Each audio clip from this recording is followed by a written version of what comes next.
Sorry, is that James Bond or Kyle? Caroline! Look at you. Castle and Key, how are you doing? I'm doing great. Good How are you? to see you. Looking Fantastic. dapper. Thank you. Well, I'd like to. This place seems like it may be kind of old. What's the history here? It's very historic. So this is a site that was built in the late 1800s by Colonel E.H. Taylor in 1887. A massive, massive complex. It's 113 acres and has lots of different components to it. We've got a castle, we've got sunken gardens, we've got a spring house that's an iconic space on site.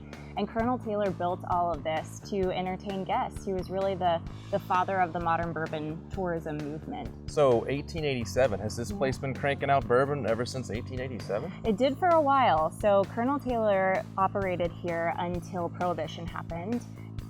And it was after Prohibition that national distillers ended up purchasing this property. They were cranking out somewhere around 1,000 barrels a day, which was insane. Yeah, so that was from 1935 until 1972 they did.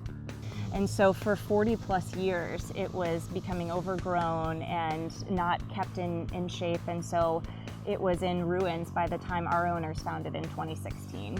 And so we have been able to take what he created here in the late 1800s and resurrect it. So the grounds, there are some really neat things that the Colonel did that were unique to this particular distillery that you don't find in other places. So I don't know of another bourbon distillery that has a castle like this. So we have a limestone castle that was built in the late 1800s.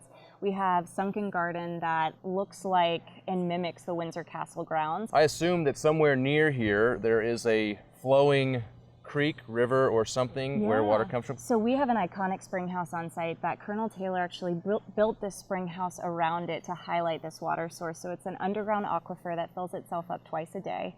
It has 140,000 gallons of water in it, and we use that in all of our spirits: gin, vodka, rye whiskey, and bourbon. So Caroline, you think we can maybe check out some of these wonderful things you just told me about? Absolutely. And maybe try some of the product that's being made from that spring? I think we can arrange that. Well, what are we waiting for? Let's go. All right. You know, Prohibition's my kryptonite. Is that a cummerbund? Seriously? Nailed it.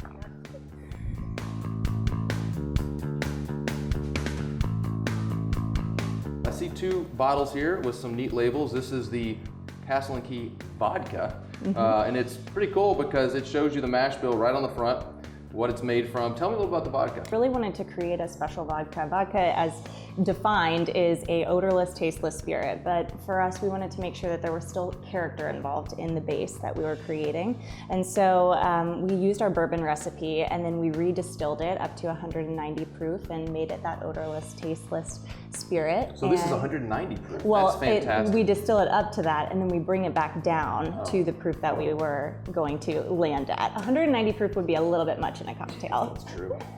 And then for any good gin, you need a really great base of vodka, and so we actually use our vodka in the creation for our gin as well. And this is the London Dry Gin. That's right. We've got coriander here, we've got angelica root. This is the base that you typically would find in a gin, but for us, we wanted to switch it up a little bit, and so some of the herbs and botanicals that are unique to us is the rosemary and then the ginger, and we've also got chamomile here. Next, we have lemon verbena, which brings in that citrus note, and then for mouthfeel, we have licorice root. So that's our recipe right there. So in the experience that we take our guests on, they go around the property, they get to come in here at the end of the experience after hearing all about the history of the place and the story of Castle and Key. They get to enjoy these beverages, and so we make cocktails for them.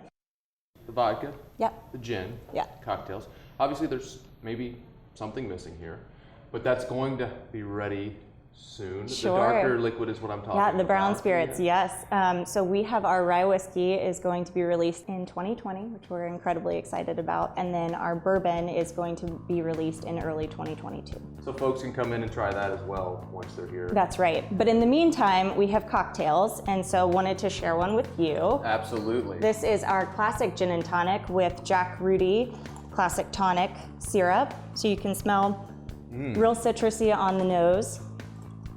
You can smell a little bit of that rosemary that we garnish. A leaf fell in mine. So rosemary for a garnish, also a lemon peel, and then a couple of juniper berries. as well. So this is a really crisp, refreshing, classic gin and tonic, and it's great for the summertime and can transition into fall. The taste. Yeah.